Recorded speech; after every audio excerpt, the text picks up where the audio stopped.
Assalamualaikum warahmatullahi wabarakatuh. Innal hamdalillah nahmaduhu wa nasta'inuhu wa nastaghfiruh wa na'udzu billahi min shururi anfusina wa sayyiati a'malina. May yahdihillahu fala mudilla lahu wa may yudlil fala hadiya lahu. Asyhadu an la ilaha illallah wahdahu la syarika lahu wa asyhadu anna Muhammadan abduhu wa rasuluh alladzi la rasula wa la nabiyya ba'dah. Ya ayyuhalladzina amanu taqullaha haqqa tuqatih wa la tamutunna illa wa antum muslimun. Amma ba'd. Bapak dan Ibu kaum muslimin dan kaum muslimat yang dirahmati Allah Subhanahu wa taala. Alhamdulillah, puji dan syukur senantiasa kita sampaikan kepada Allah Subhanahu wa taala. Salawat dan salam kita sampaikan kepada Rasulullah sallallahu alaihi wasallam dan juga kepada keluarga beliau, para sahabat, para tabi'in serta orang-orang mukmin yang senantiasa mengikuti beliau sampai hari kiamat nantinya. Pada malam hari ini kita lanjutkan pembahasan dari pembahasan kitab Al-Minhaj Syarah Sahih Muslim bin Al-Hajjaj ini ditulis oleh Imam An-Nawawi rahimahullahu taala, di mana pembahasan kita pada malam hari ini adalah pembahasan pada bab yang ke-16 dari kitab At-Taharah, yaitu bab Khisalul Fitrah, yaitu bab yang menjelaskan tentang sifat-sifat fitrah. Hadis yang ke-596 dari kitab Sahih Muslim atau hadis yang ke-49 dari kitab At-Taharah. Hadis ini dari Sa'id bin Musayyib an Abi Hurairah radhiyallahu ta'ala anhu an Nabi sallallahu alaihi wasallam qala al-fitratu khamsun aw khamsun min al-fitrah al-khitanu wal istihdadu wa taqlimul adfari wa natful ibti wa qassus syaribi. Hadis ini dari tabi'in Sa'id bin Musayyib dari Abi Hurairah radhiyallahu ta'ala anhu dari Nabi SAW. Beliau bersabda bahwasanya fitrah itu atau ada lima dari fitrah, yaitu al-khitan, yaitu berkhitan, kemudian istihdad, kemudian taqlimul adfar, potong kuku, kemudian natful ibit, mencabut bulu ketiak, wa qassus syarib, dan memotong atau menggunting kumis. Selanjutnya yang dibawakan oleh Imam Muslim, riwayat juga dari Abi Hurairah, hadis yang kedua dari bab ini atau hadis yang ke-50. Nabi SAW mengatakan al-fitratu khamsun al-ikhtitanu wal istihdadu wa qassus syaribi wa taqlimul adfari wa natful ibit. Yaitu fitrah ada lima. Yang pertama ikhtitan, yang berkhitan, kemudian istihdad, kemudian qassus syarib, menggunting kumis atau mencukur kumis, taqlimul adfar, yaitu memotong kuku, dan natful ibit, mencabut bulu ketiak. Kemudian hadis yang ke-51 dari Anas bin Malik qala Anas waqita lana fi qassi asy-syaribi wa taqlim al-adfar wa natfil ibid wa halqul ana alla natruka akthar min 40 laila. Yaitu Anas bin Malik mengatakan bahwasanya diberikan kepada kami waktu untuk mencukur kumis dan memotong kuku, mencabut bulu ketiak, dan juga mencukur bulu di sekitar kemaluan untuk tidak melebihkan dari 40 hari atau 40 malam. Kemudian hadis yang ke-52 dari Abdullah bin Umar radhiyallahu ta'ala anhuma anin Nabi sallallahu alaihi wasallam qala, Nabi sallallahu alaihi wasallam mengatakan ahfu asy-syawarib wa a'fu al-liha. Kata Nabi sallallahu alaihi wasallam, maka cukurlah kumis dan biarkanlah jenggot. Hadis selanjutnya, hadis yang ke-53 juga dari Abdullah bin Umar. An Nabi sallallahu alaihi wasallam annahu amara bi ihfa'i syawarib wa i'fa'il lihyah. Nabi sallallahu alaihi wasallam menyuruh untuk mencukur kumis dan membiarkan jenggot. Hadis yang ke-54 atau hadis yang ke-6 dari bab ini. Hadisnya juga dari Abdullah bin Umar. Qala Rasulullah sallallahu alaihi wasallam khaliful musyrikin uhfu asy-syawarib wa awfu al-lihan. Rasulullah SAW mengatakan, selisihilah orang-orang musyrik dan cukurlah kumis dan biarkanlah jenggot. Kemudian hadis yang ke-7 atau hadis yang ke-55 dari Abi Hurairah radhiyallahu ta'ala anhu, qala Rasulullah sallallahu alaihi wasallam juzzus syawarib wa arkhu al-liha khaliful majus. Nabi katakan, potonglah kumis dan biarkanlah jenggot dan selisilah orang-orang Majusi. Kemudian hadis yang terakhir yang dibawakan oleh Imam Muslim dalam bab ini, hadisnya dari Abdullah bin Zubair an Aisyah qalat qala Rasulullah sallallahu alaihi wasallam ashrun minal fitrah qasus syaribi wa i'fa'ul lihyati was siwaku wal istinsyaqul ma wa qasul adfar wa ghuslul barajim wa natful ibt wa halqul ana wa intiqasul ma. Qala Zakaria qala Mus'ab wa nasitul ashir illa an takuna al matmadah wa zada Qutaibah qala waqi intiqasul ma yakni al istinja. Hadis yang ke-8 ya, dari bab tentang sifat-sifat fitrah, atau hadis yang ke-56 dari kitab At-Taharah, yaitu dari Abdullah bin Zubair dari Aisyah radhiyallahu taala anha qalat, ya, beliau berkata bahwasanya Rasulullah SAW mengatakan ada 10 dari fitrah, yaitu mencukur kumis, membiarkan jenggot, kemudian bersiwak, kemudian istinsyak, memasukkan air ke dalam hidung, qasful azfar, dan memotong kuku, ghuslul barajim, membasuh barajim, nanti akan kita jelaskan, wa natful ibid, dan mencabut bulu ketiak, wa halqul anah, mencukur bulu di sekitar kemaluan, dan intiqasul alma. Perawi Zakaria mengatakan bahwasanya Mus'ab mengatakan bahwasanya aku lupa yang ke-10, kecuali atau kemungkinan yang ke-10 adalah al-matmadah, yaitu berkumur-kumur. Kemudian Qutaibah mengatakan, Waqi mengatakan bahwasanya dimaksud dengan intiqasul ma adalah istinja. Bapak dan Ibu yang dirahmati oleh Allah Subhanahu wa taala, ada 8 riwayat yang dibawakan oleh Imam Muslim dalam bab khisalul fitrah, yaitu bab tentang sifat dari fitrah. 8 riwayat menyebutkan, ada beberapa riwayat tadi menyebutkan tentang bahwa fitrah ada 5. Kemudian hadis yang terakhir menyebutkan ada 10. Nanti akan kita jelaskan. Khisalul fitrah, ya, maksudnya sifat-sifat dari fitrah. Al-fitrah di sini maksudnya apa? Di sini Imam An-Nawawi menjelaskan berbeda pendapat para ulama tentang yang dimaksud dengan fitrah. Al-Imam Al-Khattabi mengatakan bahwasanya yang dimaksud dengan fitrah adalah as-sunnah. Dan juga yang lain mengatakan yang dimaksud dengan fitrah yaitu sunanul al-anbiya salawatullahi alaihim, yaitu sunnahnya para nabi. Yang maksud sunnah di sini adalah tuntunan atau thariqah, ajarannya para nabi dan rasul.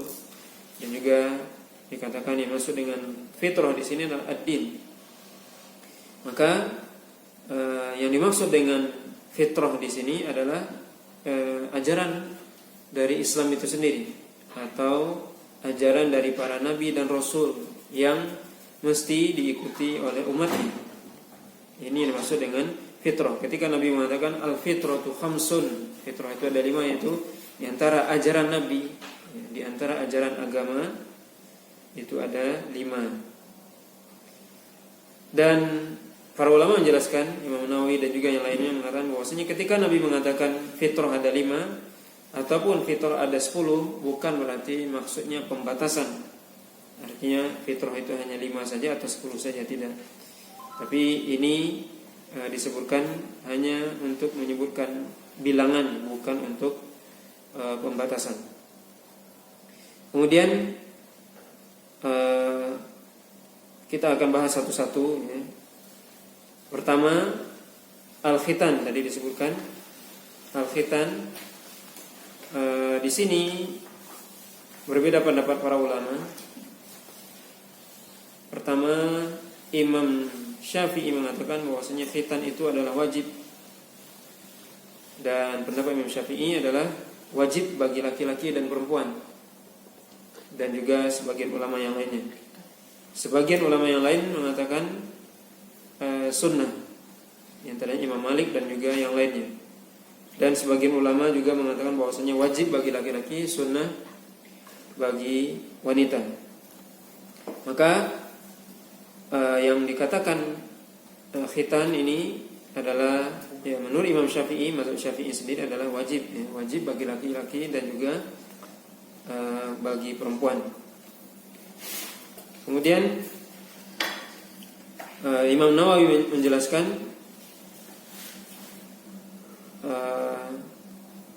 menyebutkan bahwasanya kapan seorang itu dikhitan, maka disebutkan oleh Imam Nawawi bahwasanya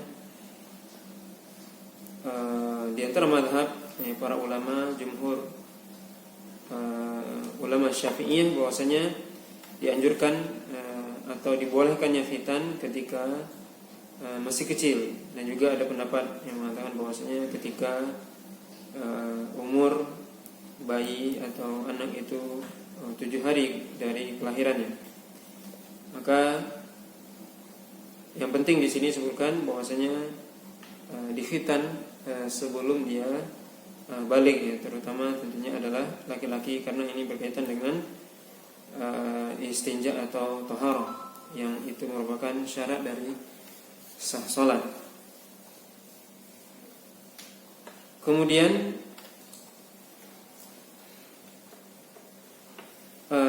ini yang pertama khitan. Yang kedua istihdad, atau yang disebut juga dalam beberapa riwayat tadi adalah halqul anah, yaitu mencukur ya, bulu di sekitar atau rambut di sekitar kemaluan. Dikatakan istihdad ya, dari kata hadid yang artinya besi. Artinya ini alat yang digunakan untuk mencukur rambut atau bulu yang ada yang tumbuh di sekitar kemaluan ya, baik laki-laki ataupun perempuan. Dan disebutkan para ulama baik itu di kubul ataupun dubur, artinya di depan ataupun di belakang. Maka ini merupakan disunahkan ya, dianjurkan dalam syariat. Kemudian yang ketiga taklimul athfar, yang artinya adalah memotong kuku. Memotong kuku adalah salah satu juga bagian dari syariat yang dianjurkan untuk kita potong. Dan para ulama menjelaskan dimulai dari tangan kanan, kemudian ke kiri, kemudian juga kaki kanan ke kemudian kiri. Kemudian juga yang keempat adalah qasus syarib, artinya mencukur kumis ya, atau menggunting kumis.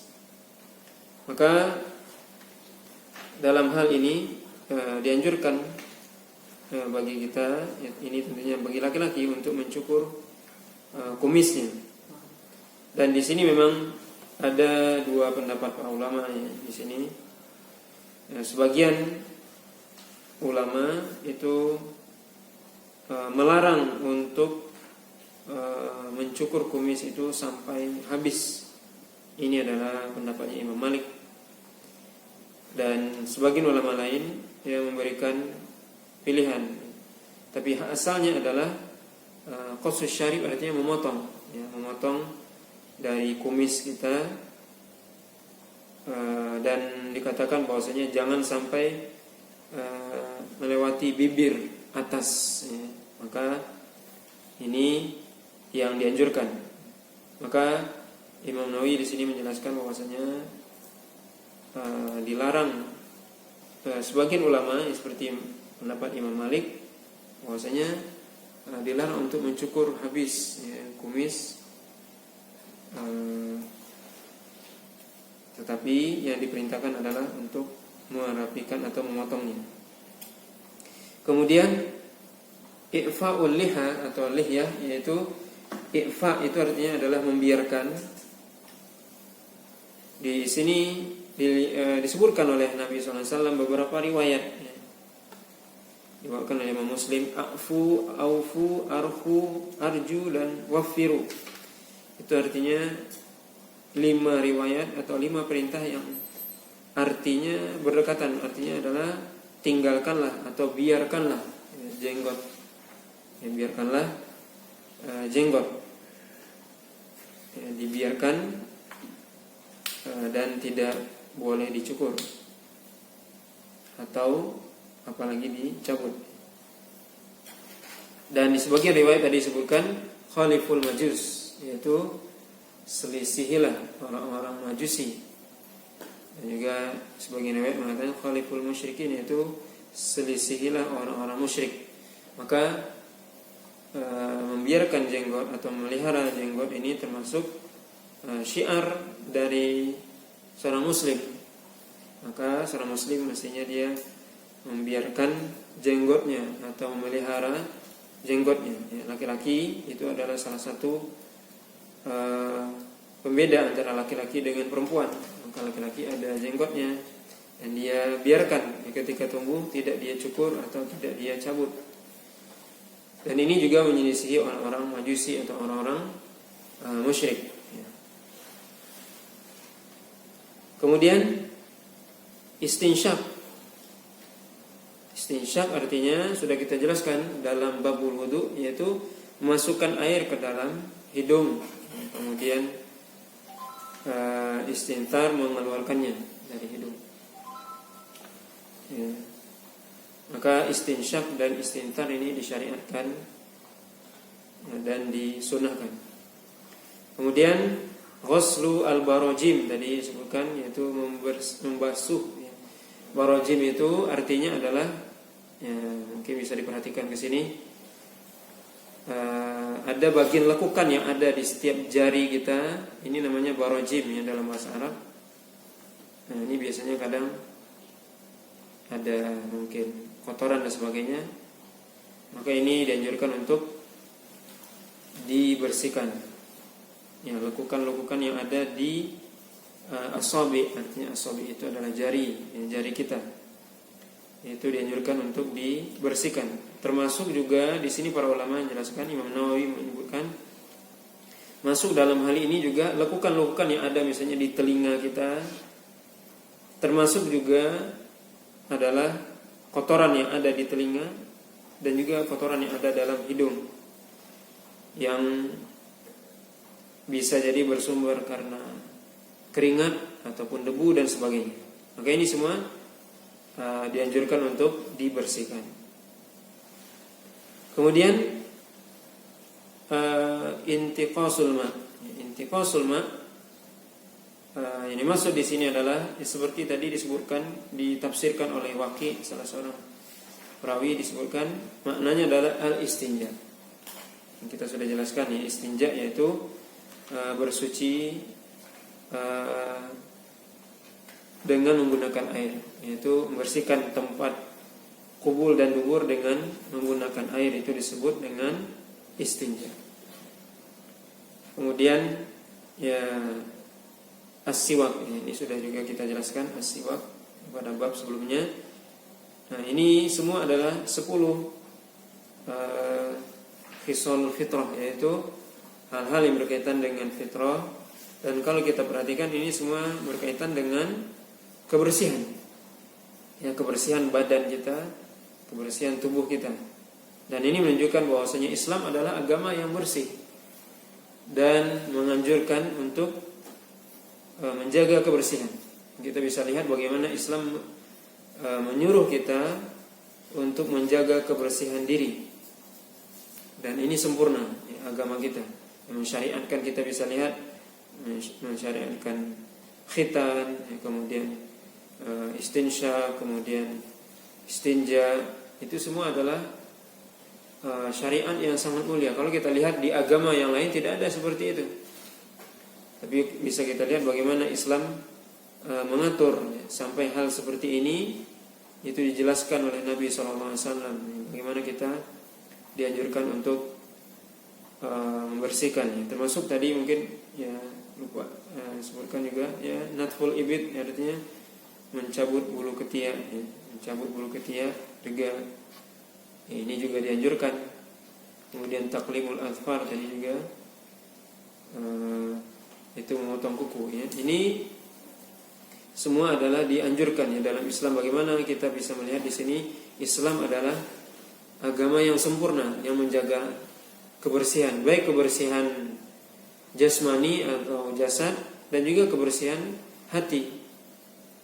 Maka khisalul fitrah ini memberikan motivasi kepada kita agar kita menjaga kebersihan dalam segala hal dari tubuh kita. Maka Islam itu bersih tubuh kita, dan juga pakaian dan sebagainya, lingkungan.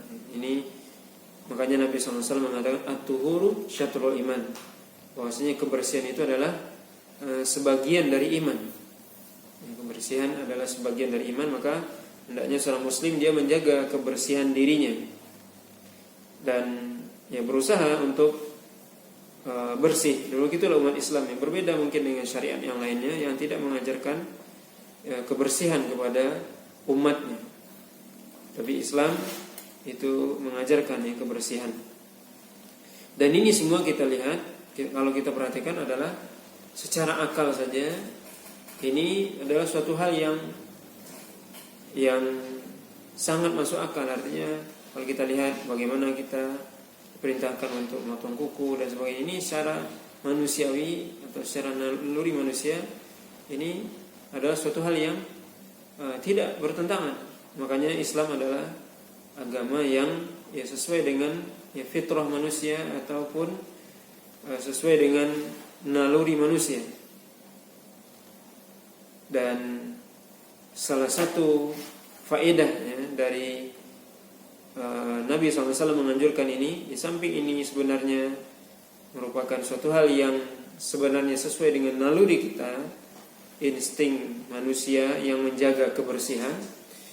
Ini juga menunjukkan kepada kita ketika kita melakukan hal-hal yang tadi disebutkan, kita akan mendapatkan pahala. Tidak hanya sekedar membersihkan, misalnya kita membersihkan kuku atau menggunting kuku, kemudian mencabut bulu ketiak misalnya dan sebagainya. Ini bukannya semata-mata karena kebersihan saja, tapi ketika kita lakukan itu karena mengikuti syariat, maka tentunya ini dinilai pahala oleh Allah SWT. Maka penting bagi kita untuk menjaga ya, kebersihan. Dan tadi sudah disebutkan oleh Nabi SAW dalam hadis Anas bahwasanya diberikan waktu bagi kami, kata Anas, untuk melakukan ini semua tidak boleh lebih dari 40 hari. Maksudnya adalah bukan berarti kita nunggu 40 hari baru motong kuku misalnya, ataupun mencabut bulu ketiak misalnya, tidak. Tapi kapan panjang kita potong. Jadi tidak menunggu ya. Jadi maksud hadis Anas tadi, kalau kita nunggu nanti tunggu dulu 40 hari dihitung, tidak begitu. Tapi maksudnya adalah jangan sampai melewati. Tapi kaedahnya disebutkan oleh Imam Nawawi adalah kapan panjang ya, kita potong ya. atau kita cukur atau kita cabut. Itu kaedahnya seperti itu. Jadi tidak harus menunggu sampai 40 hari, tapi ya jangan sampai melebihi yang 40 hari. Dan itu adalah suatu hal yang sekali lagi ya sangat baik ya. Seorang yang menjaga kebersihannya, kebersihan dirinya, tentunya dia akan menjadi orang yang sehat. Makanya orang muslim yang sehat. Tapi ketika dia tidak menjaga kebersihan, maka akan timbul berbagai macam penyakit. Makanya Islam ya, agama yang sehat, agama yang menganjurkan kebersihan dan menjaga kebersihan. Bapak dan Ibu yang dirahmati oleh Allah SWT, ini beberapa hadis tentang fisal fitrah ya, yang mungkin bisa kita sampaikan pada malam hari ini. Mudah-mudahan apa yang kita sampaikan bermanfaat dan mudah-mudahan kita bisa mengamalkan fisal fitrah ini untuk selalu kita menjaga kebersihan diri kita, di samping juga kebersihan jiwa dan hati, sehingga kita bisa benar menjadi muslim yang sehat jasmani dan rohaninya, dan menjadi muslim yang benar-benar menjaga kebersihan. Mudah-mudahan bermanfaat. Wallahu ta'ala alam. Subhanakallah wa bihamdika, asyhadu an la ilaha illa anta, astaghfiruka wa atubu ilaik. Wassallallahu ala nabiyyina Muhammadin wa ala alihi washabbihi wasallam. Wassalamualaikum warahmatullahi wabarakatuh.